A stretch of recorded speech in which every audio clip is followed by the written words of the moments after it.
Welcome to Feel Seen Space. We are a digital platform designed for artists and creatives who yearn for more. At a time of massive change, what does it mean to create? What role does artistic expression serve for the individual and the collective? On this podcast, we try to answer these questions by interviewing artists on their holistic creative processes, their work, and their personal journey. In this episode of Feel Seen Space, we sit down with her friend, Françoise Cournoyer, Creative Director at Apple. From her early days working in Montreal to leading global design at Apple in New York, Françoise shares how her mentors, values, and commitment to authenticity have shaped her leadership. She reflects on the power of community as a source of inspiration and support, and how technology is defining the creative landscape of today. Along the way, she explores balancing motherhood and ambition, and the confidence that comes with being truly seen. Let's dive in and begin this honest conversation. Hi, Françoise. How are you? Hi, I'm good. Yourself? How are you, Roxanne? Good. Welcome to the podcast. Thank you. We're so happy to have you today. Where are you in the world right now? So right now I'm in New York, Brooklyn, in Bed-Stuy, most precisely. I'm home.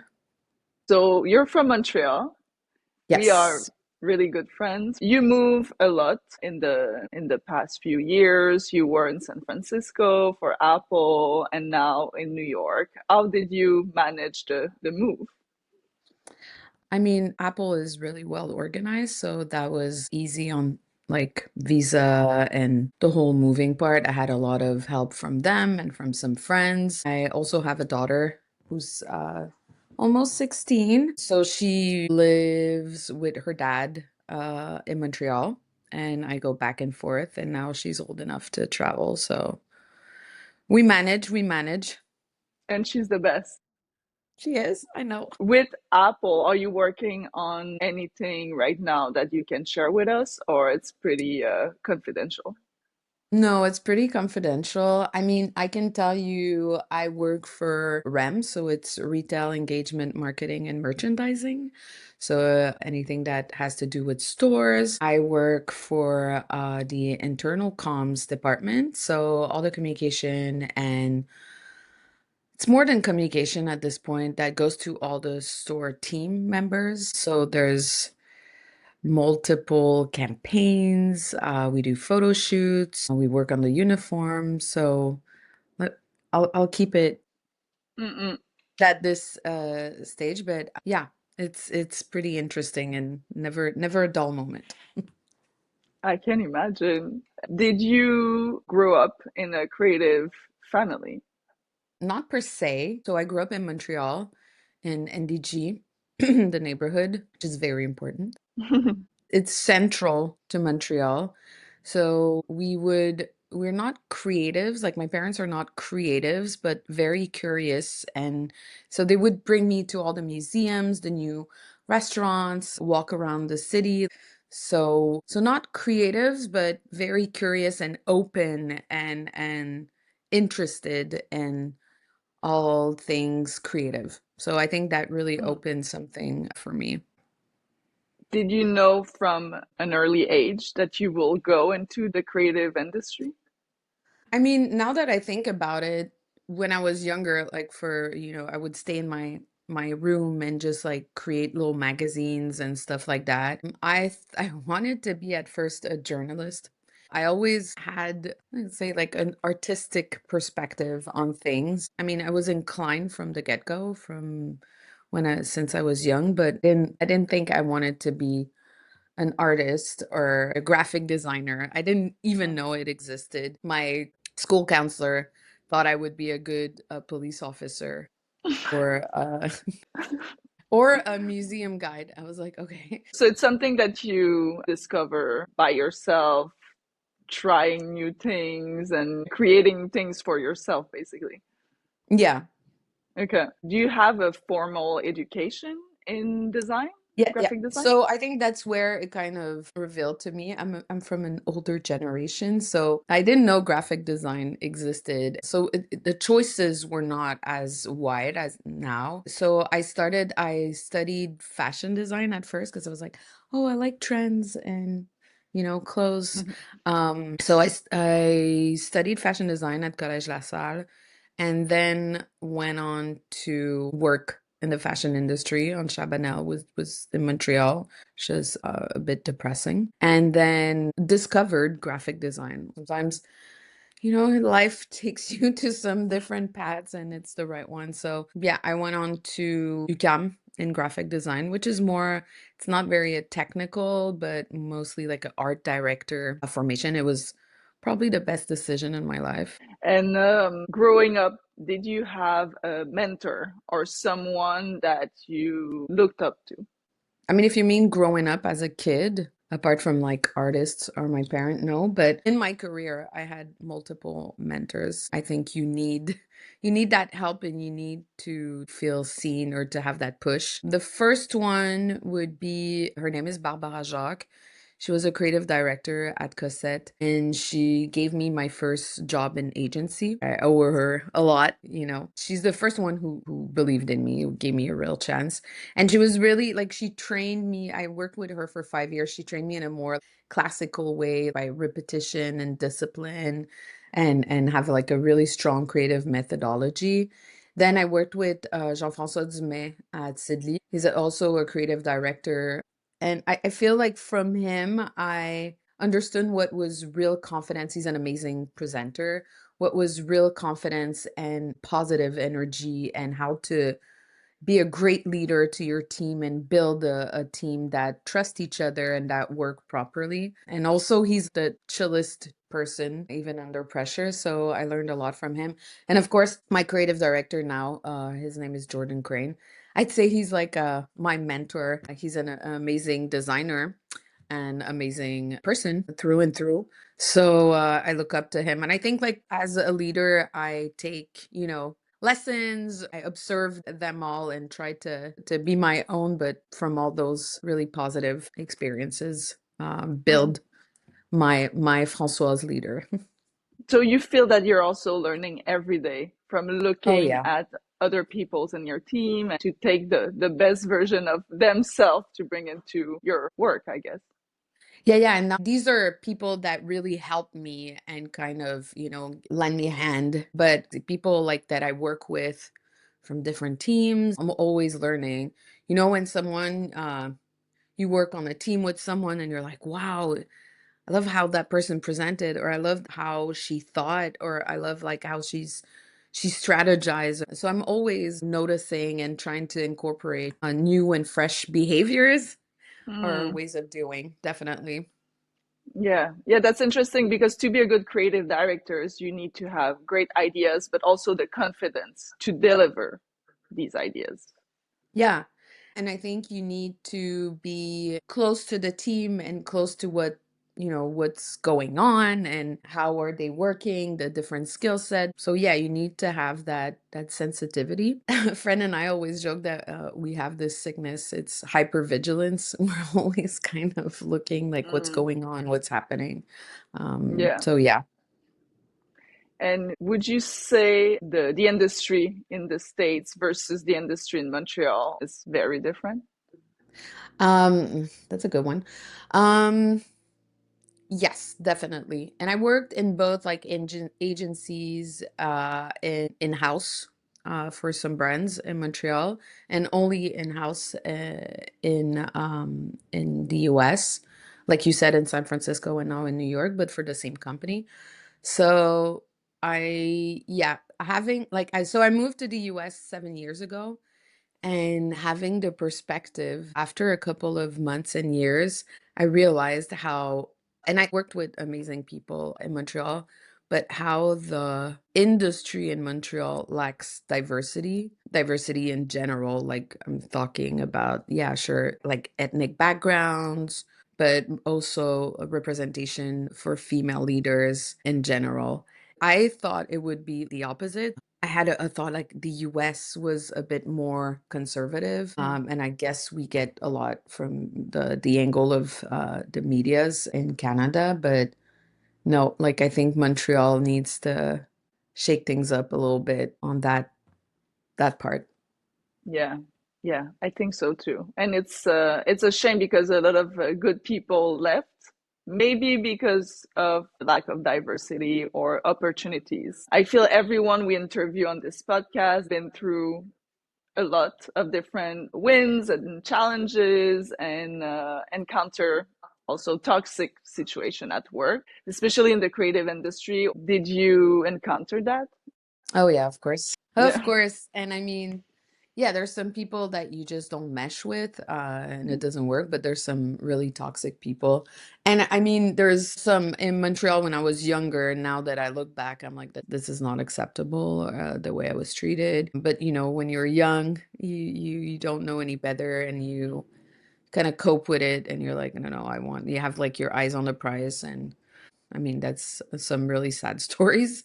Yeah, of course. Right now I'm living in one situation like that. But with the experience that I have now, I see it differently. I think now the way that I'm not doubting myself as much. So I think the only thing to do is to stay true to yourself, be authentic, not letting that person or these people get to under your skin and continue doing what you think is right.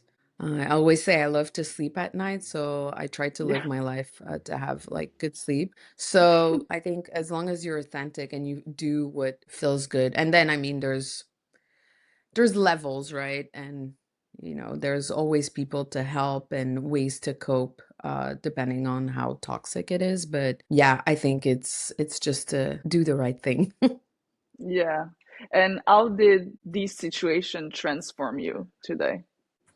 Um, I feel I'm like this rock that was thrown into, you know, when they do the jeans washing and they throw rocks and it's like the tumble and all kind of polishes the rock.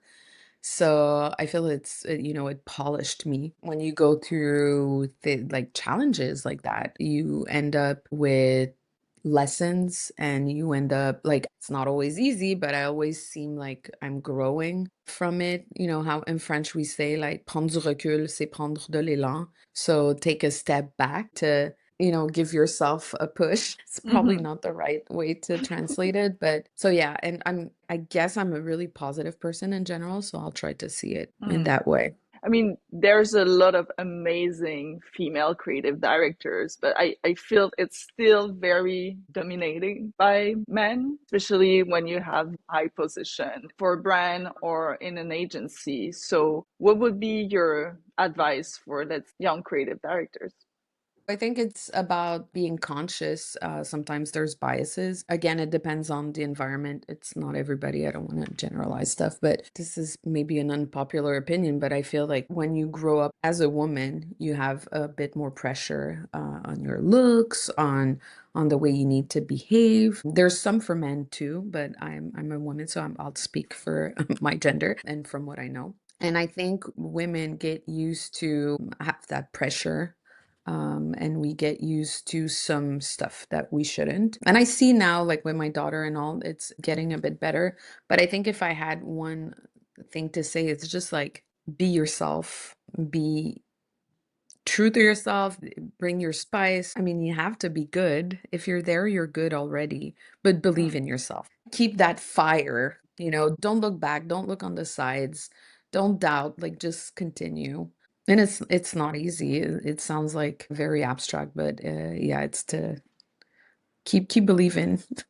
And how do you cope with that when you're doubting yourself at work or in general? Do you have any methods or ways Yeah. to regulate? Yeah, first of all, again, it depends. Like if I doubt myself on a project or on, you know, a strategy, if it's late or be like, maybe I'll sleep on it. So, you know, taking the time, and I know time is a luxury on most of projects, but at some point you need to quickly, like, not a it's not a scientific process, but you need to quickly be able to prioritize and quickly see like, okay, if I go A, that's it. If I go B, and make a decision and believe in yourself, and then you'll see what happens and cope with it. So I think it's, again, keep walking, like Mm, keep walking. So yeah, or sleep. good advice. Sleep on it for real.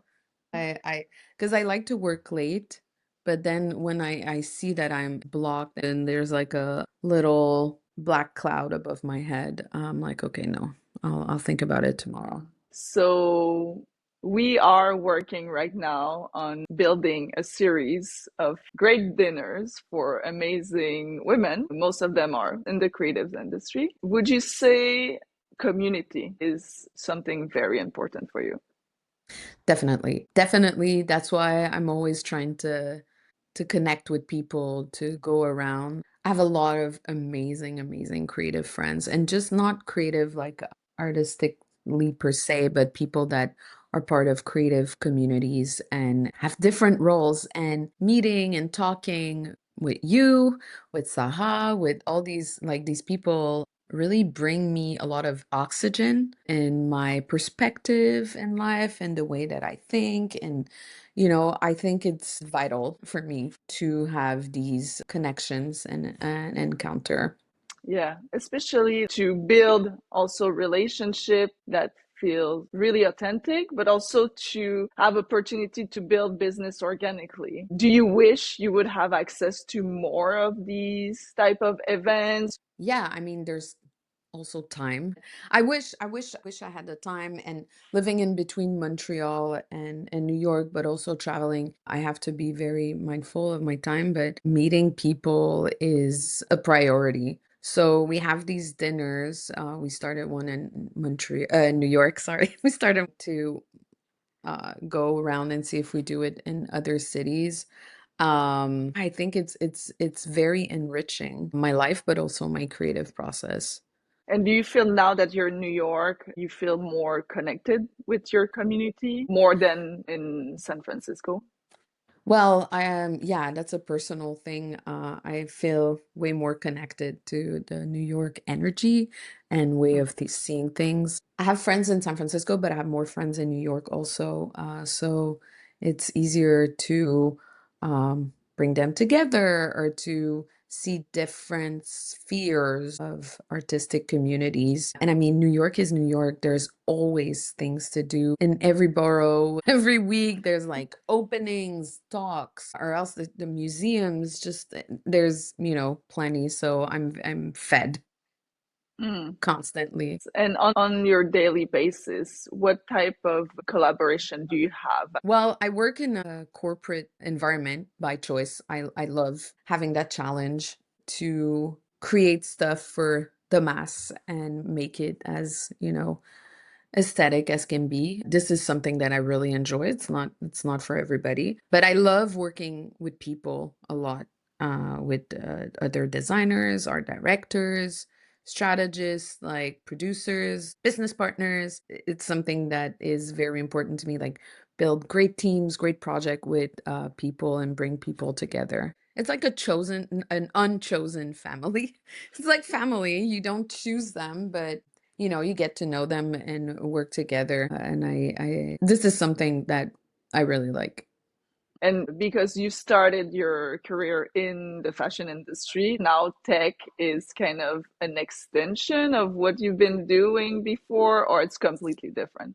No, I think it's an extension. I mean, when I was working in fashion, I learned skills and knowledge that I use now, but also I taught myself like all the Adobe suite, like Illustrator, Photoshop while I was working. I mean, I won't get caught now, but I would do my work really quickly and good. And then the afternoon, I would take online classes or do experiment on Illustrator and all, because this is what I really like. I learned some methodology, some ways of working. I learned some nomenclature and, details about making garments that I still use now. So it's interesting because I thought it would be like a lost 5 years, but now that I think about it, and thank you, Roxanne, I'm like, yeah, it was pretty productive actually. Do you ever lose track on your creative projects? Maybe you're a professional artist or creative, but what used to be your passion now feels uninspiring. Or maybe you decided to pursue a safer career path, but you just know you have that artistic side of you that's dying to come out. At Feel Seen Space, our mission is to get you back in touch with your creativity, your flow, and your purpose. If you're ready to feel seen, we offer one-on-one holistic mentoring sessions designed to reconnect you to your inner artist. You'll find all the information at the link in the show notes. We hope to see you soon. So, Françoise, can you walk us through that big transition that you had from being safe in Montreal to moving to the States with a child? I mean, I didn't know that part, but it's very impressive and brave. So how was that for you? I don't know if it was brave. I mean, when I got the call, I was at Tux, a little boutique agency. It's not a bigger agency now. That agency, though, I'm gonna go back to what I was saying, is very diverse and very, like, the owners are amazing. The value set was connected. Like, I loved my job there. But I got a LinkedIn message and I thought it was a joke until I saw my hiring manager. I was like, okay, it's real. And I feel it was the opportunity of a lifetime. I mean, Apple is like the design mecca. It's a dream that I didn't think was possible. So I was like, okay, let's do this. And again, I was not by myself. My daughter's father, Jason, we're friends. Like we're in a good, we have a good relationship, even though we're separated. Was very supportive, and Scarlett also, and Jason's girlfriend. So it really took a village. But I had to go and pursue that dream for me, for sure. But also, I wanted to show Scarlett that you can do anything and you can pursue those dreams and be. I always tell her, I'm like, if you want, you can be the Prime Minister of Canada. And she's like, I would never want that. I'm like, but just know that you have the choice, like it's possible. Maybe it's a whole other conversation. I feel it's culturally, the Quebecers were very like, né pour un petit pain. We don't want to shake things. Were like, oh no, we'll, do our path, but it's not ingrained in our culture and in our way of seeing things. So I felt compelled, I guess, to go forward. So I had a lot of people helping me, of course. And then I thought my daughter would move with me to the US. I started looking for schools and all, and we had a conversation with her and her dad. And actually, I think the setup in Montreal is ideal to grow up. It's bilingual. The schools are really good. She had her friends. She had a younger sister, so she stayed in Montreal. But I had a chance during COVID, came back for 3 years. So I was not fully 7 years in San Francisco. It was super hard, but I learned a lot about myself. I learned how I've never lived in another city than Montreal. So I traveled a lot, but not lived somewhere else. So I think it's something I wanted to do in my life, have the experience to adapt to another culture in another city. And it was amazing. Of course, living in New York was always a dream of mine. When I went to New York for the first time, and for people who don't know, Montreal and New York is like a 6-hour drive. So we would go there as a teen. And the first time I saw New York and I felt New York, I was like, okay, this is my place. I felt it, I was understood and I felt at home. So this is a dream becoming reality. My daughter's a bit older, so she can travel by herself. And I mean, it's a 1-hour flight. So it's way easier. It's more flexible. Okay, so I have a lot of questions about being a creative in such a corporate environment. I mean, from what you've told us in the beginning, I feel like it's very diverse what you do on the daily. But how do you manage to stay inspired within what can seem like a rigid environment for a creative person? Well, that's something that I really like also. I couldn't be a visual artist. I don't think I could have like a blank canvas. So that's something that is, I wouldn't say easy for me, but something I've always worked towards, to have those challenges. I like Working in agency and in-house for different reason. I think it's fun agency to have like different, even though usually you're on one client or two or three, but different ways of communicate your creativity and you have different platforms. But I mean, at Apple, it's so wide. We have typography and the brand is established, but that's where it gets fun and challenging is how do you twist it and how do you like, is it aligned left, your title, or centered? And then it gets into details. So it's like crafting those details that I really, really enjoy. But I mean, it's not only like typography or campaigns or keynotes that I will work on. So there's a lot of formats and we play a lot with illustration. I work with a lot of illustrators, same for photographers. So there's always ways to reinvent what we have. I always have this cooking metaphor. It's like you have the same ingredients, you have a set of ingredients, but how do you recreate some recipes? How do you manage to reinvent recipes and use the ingredients? So it's something that I find a lot of joy in. And it's also a very big menu because, from an outsider's perspective, as you say, it's a very established brand, but at the same time, they express themselves in such diverse ways that I'm sure there's many exciting things to do. Yes, exactly. I mean, there's a lot of people, there's a lot of orgs within Apple. So it's not like there's many groups that work behind like what you see. It's like a country, and like I work in this, or it's like the world, and I work in this little village or like city. Maybe not a village, but a city. So it's, sometimes you haven't traveled to other cities and you hear about them. You're like, wow, okay, cool. But the value sets is very strong and the way we work is very strong. So you feel it, and this is where you get the cohesive aesthetic and visual.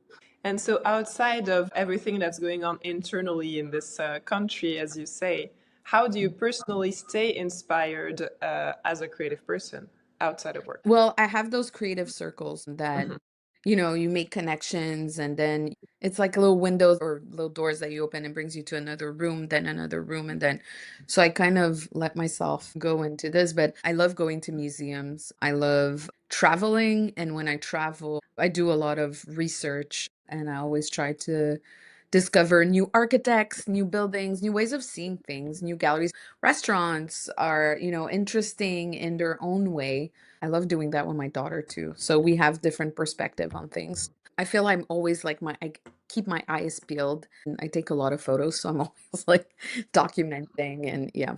Yeah, I was going to ask about outlets, creative outlets outside of work. So, photography is one?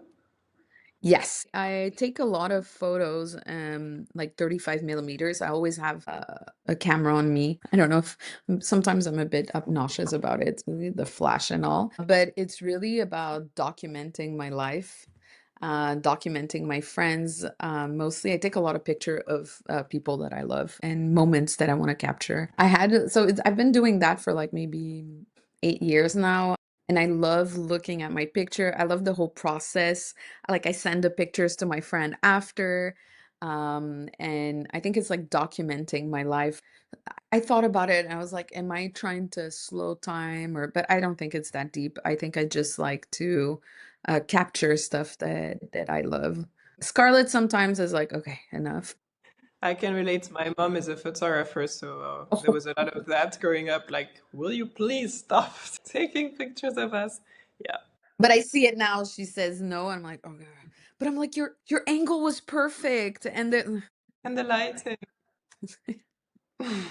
So, how does your creative process work within your career? Because you said that you wouldn't want a blank slate or an empty page. You have to have that base. So, does your work always stems from a need that the company has, and then you put your spin on it, or do you sometimes come up with projects? Well, I feel now since I've been 7 years, I'm more comfortable. I am the type who will pitch projects.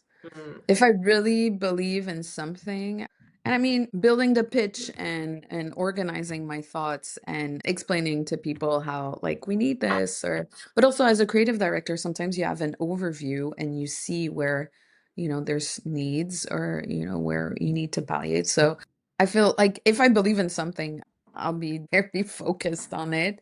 And then if it works, it works. Like it's not personal. As long as what I was saying earlier, as long as you're authentic and you do the like what you think is the right thing. Look, so I'll work on it. Yeah, but I love doing that. Creating projects, not just for the sake of creating projects, but when I believe in something, my heart, my energy will be at the right place. Mm. But so that really derives from what you were saying earlier about confidence. Like you need that confidence to get the job, and then you need that confidence to evolve within the company and to pitch your ideas. Where do you think that comes from for you? Wow. I mean, confidence is very subtle, right? There's the loud confidence is like sometimes I'm a loud person and all, but the confidence itself is really subtle. The one that you really feel. I think it's when I believe in something, I'll be very confident. Yes, it's easy for me to have quick liners and all, but that's a really good question. Where do I think it's part of my personality. I've always been like that, like a bit, maybe overly confident. I don't know. But it's mostly when I really believe in something, it's gonna come through. I think I have to think about that. Because I do have imposter syndrome a lot, and especially when I was younger, Still. not as much now. I feel more confident and stable now. But yeah, I had imposter syndrome, and I think there's some confidence that were part of a mechanism of defense, like just a front for sure. But I think I've always been like that, and I have to ask my parents and my teacher. Yeah, it's definitely how you were raised up, I guess. Yeah. But do you actively try to instill that in your daughter? Yes, but my daughter, she's way, way more wholesome than me and confident, and she's an amazing person. She's brilliant, and she has a confidence that I didn't have at her age. And this generation is very interesting, looking at the way that her and her friends are moving. She's really into social justice, and they see the world in a very lucid way, I think, way more than especially when I was her age. And she doesn't accept like half truths or she's very confident in the way that she is, and she's like, I love myself the way I am. And if you don't, so I'm super impressed by her. She's Great job parenting. uh, not through and through. I think so. That's another thing. Like having a teen is questioning a lot my parenting way, but that's another. You could do a podcast on parenting, but it's how do you? I think being a good parent is having to care and to be there. So I'm trying to be there as much as I can, but also I really love her. I want to be with her all the time. I love her as a human. I'm very lucky. And her dad also is a visual artist. So it's funny, she has two artistic parent and view. I don't know if she's going to be an artist. We'll see. Right now, she's showing a lot of very pragmatic and logical, like the way she sees things. So we'll see. But I think she can do whatever she wants. She'll be the best, even if she wants to be a prime minister. No pressure. Do you observe either in your daughter and her friends or within the younger member of your team? Do you think that the way people create now is changing, or is it still the same mechanism? Yeah, I know where this is going. I had a certificate. I took a year of classes at New School. It was like creative leadership and AI. So I'm just giving you context because I had a lot of thoughts about it and I had to do a lot of writing about it. Observing, like you said, younger generation. And I think creativity will always be creativity. Creatives will always think like creatives. Artists will think and do like artists. I think it's just the tools and the ways that will change. But that's always been like that. That's like human evolution. I do think that maybe the human conceptualizing and artistic way and creativity will be more seen as a source, like a resource, as something very premium, especially crafts. But I do think it's the same. It's just the tools that will change and maybe some process. But I mean, it's yeah.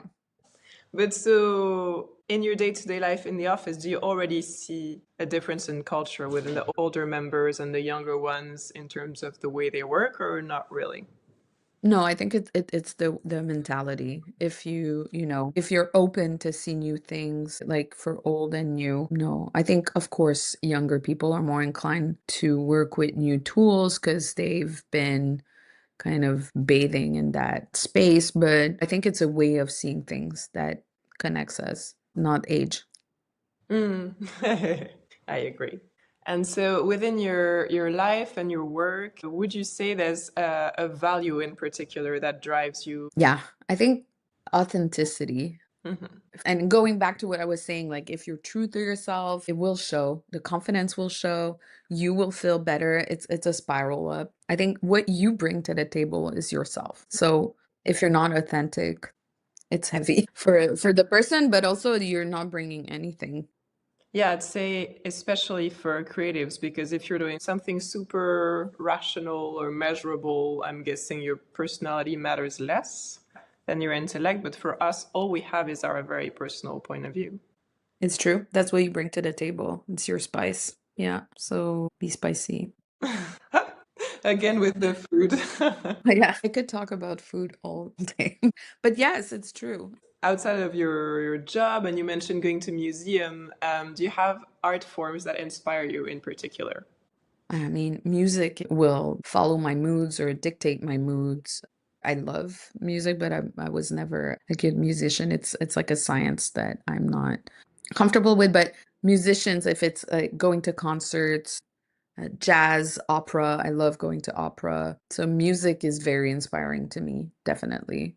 And it's very close to graphic design if you think about it. There's like a grid, there's, beats, tempo, like there's something very design about it. Very technical. It's very technical, and then there's a vibe. Then you bring like your personality. Singers, that's what they do. Even you play the music, like you can feel when someone has like that very strong emotion. Mm.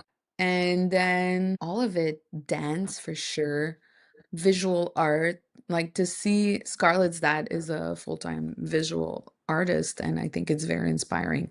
He has his workshop, and I go there sometime to hang out. He's a silkscreen artist, so it's very Mm. interesting.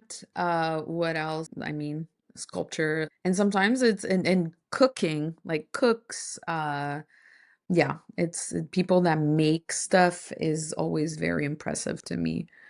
That make stuff with their hands, or not necessarily?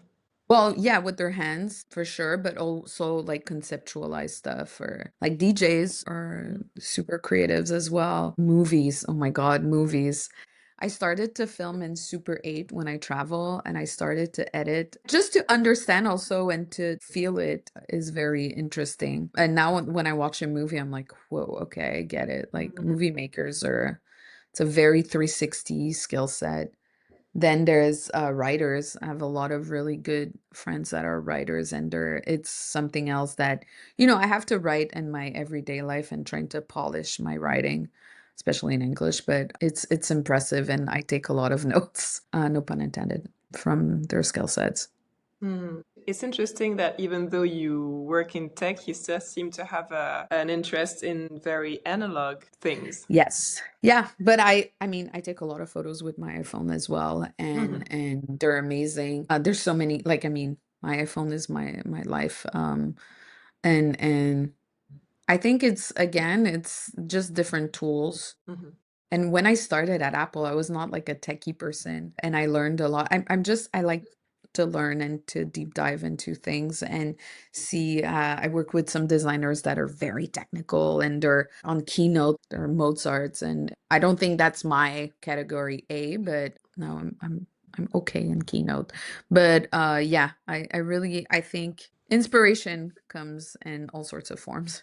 Yeah, but I think it's interesting, as you said, to be that open, because you see a lot of people who are very like anti-AI, or that, really want to live as if we were 30 years ago, or quite the opposite, where people are super obsessed with the future. But I think it's amazing to be like, we've never had so many tools, and we get to try them all whenever we feel like it, and just have it fuel our creativity.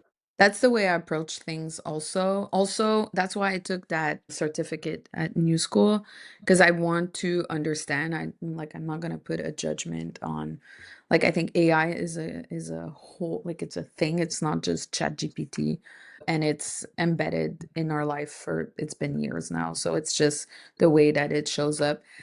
It's not always easy. It's unsettling most of the time to have all these new technologies and you're like, oh man, another thing. And but I think if you're open and if you follow, if you're open and you keep, but that's in general and it's always been like that. If you keep up and you keep yourself informed and try to understand properly, then you can have a judgment and see how what it brings into your life and how do you work with it that makes sense for you.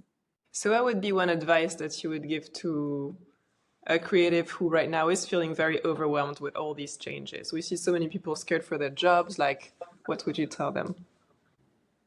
Yeah, the scare for the jobs, I get it. But I think it's also, I mean, I don't know what the future holds, but I think if you do what you like and then you're true to yourself and then you continue, you'll find life will find a way.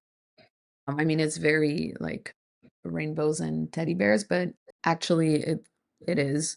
Keep yourself informed, keep your options open, keep you like look what try to understand. But again, I think like maybe this is a bubble. We'll see how it settles after. We'll see. Because there's so many levels and it goes so fast. It's like okay, another metaphor of food. It's like if you come in and there's like this big table full of food and you're like, oh my God, you know. So try a little bit, bite, at a time and see what you like. But it is unsettling. And for some people, I understand that it's scary. But I think there's it like in life, it's gonna evolve and shift to other things. Mm-hmm. And I think it's also, as you've already done in your career, it's about not being completely stuck in a specific vision of what our career should be because we have no idea how it's going to evolve. So we I just know. need to be flexible and be true, as you said, to what interests us and what's going on right now, and super open and not afraid to change our labels or job titles or all of that. Exactly, to adapt. Do you have artists that inspire you the most? Yeah. I mean, going back, like I told you, I like to keep my eyes peeled and all. So if I have, like, I mean, there's a lot of aesthetic and movements that I love. So, I mean, I love brutalism a lot because I love form and function, as simple as it is. I like cities also. So I like that concrete aesthetic. But it's very interesting when you start going to understand like when I go on sites of like really nice brutalist architecture or building like to understand the process and the way they think, especially in Montreal we have the Sunset. It's like an amazing building. So then yeah, I think there's the brutalist, there's like any mid-century like modern furniture. I love the Dada drawings. I love these hip hop, like I think it's what sets the standards or like the peak of some form. So it's a mix of a lot of things. And if I have like one artist like that I think really shaped me, so that's gonna go around and wrap a lot of things that we talked about. So I have a friend who's a writer, Marielle. When I moved to New York, she's from New York, she's from Brooklyn. So she would bring me to all these places that she loved. And we went to a bar and there was a poet there that was a known poet. And I had a whole discussion with him. I mean, it was late night also about Lil Kim. So Lil Kim is a rapper that I was listening to that kind of forged my late teenage, early adulthood. And I've always tried to understand why. Like, I'm from Montreal, French Canadian, Keb as fuck. And this person in Brooklyn who has like a total, different background from mine was so compelling to me and was talking to me. And I think it's the energy that she embodies. It's like a mix of strength and vulnerability and just the complete ownership of herself. And I mean, there's other people like that, like Cher. There's a lot of Rita Franklin, Celine Dion. There's a lot of like very strong personality, but Lil Kim, I think, was coming into this, like the hip hop scene is very male driven and male dominated. I mean, and just came in with just her and her spice. And she was like, bitch, I'm me. So that was very, very like strong for me. The idea like stayed with me, and it was not like, yeah, it's about identity, about like flipping the narrative. Like I think that's what she did. So we had this whole like conversation about it. I can send you his he did like an essay on it. But it was interesting because going back to Brooklyn when I moved and having this conversation, I realized how important that person, Lil Kim, that artist, was in my life and what she brought me. I see a lot of that now in my adulthood. Hmm. Yeah, it's interesting. As you say, it ties back to your quest for authenticity, for confidence, all of that. You mentioned that what you loved about your job is that you bring aesthetic to the masses. So, how do you think that serves humanity to just encounter aesthetic objects and experiences every day? That's a really good question that I ask myself. Sometimes I'm like, I'm not a neurosurgeon, or I'm not saving lives to keep myself going. But I do think that there's a purpose in design. I love the challenge of creating aesthetics that are pleasing for, the 1 to 99-year-old globally. I think that's a fun challenge to take on. But I think the purpose is to connect people through design. Like I said, again, it's like 1 to 99 to make them like feel something. And it doesn't have to be like a visceral reaction, of course not, but it's to like, oh, okay, that color or that, whether it's like images, photos, or drawings, illustration, whatever. I think it's my language of empathy. Like I think it's what is, and it's very human. So do I have again, I'm not, saving lives, but I do think there's creating that connection of beauty that's essential to human and to everyday life. It's funny because I take it for granted, the aesthetic from your company, because I only use these products. But when I don't, I feel the difference, and I'm like, oh no, I don't want to interact with that. The intentionality and attention to details are just like amazing. It's, I felt like a words for it. It's very thoughtful, and it keeps me going to see also how good the design are. Yeah, it's true. You say you take it for granted, but then when you go somewhere and it's not, aesthetically pleased. That's why people go to Paris. That's why people go to New York. That's why people go to Montana or to Thailand. It's like to go to see beauty and to see like to feed and to get inspired. It's not always conscious, I think, but yeah. Amazing. Thank you so much, Françoise. Thank you. It was really fun. It was such a pleasure. That's it for today's episode. We thank our guests for their trust, and we thank you for being a part of our community. If you like this episode and want to support our work, consider ranking our podcast on Apple or Spotify. And if you know someone who could benefit from this conversation, please share our work with them to help them spread the dream of a conscious, creative community. Talk soon.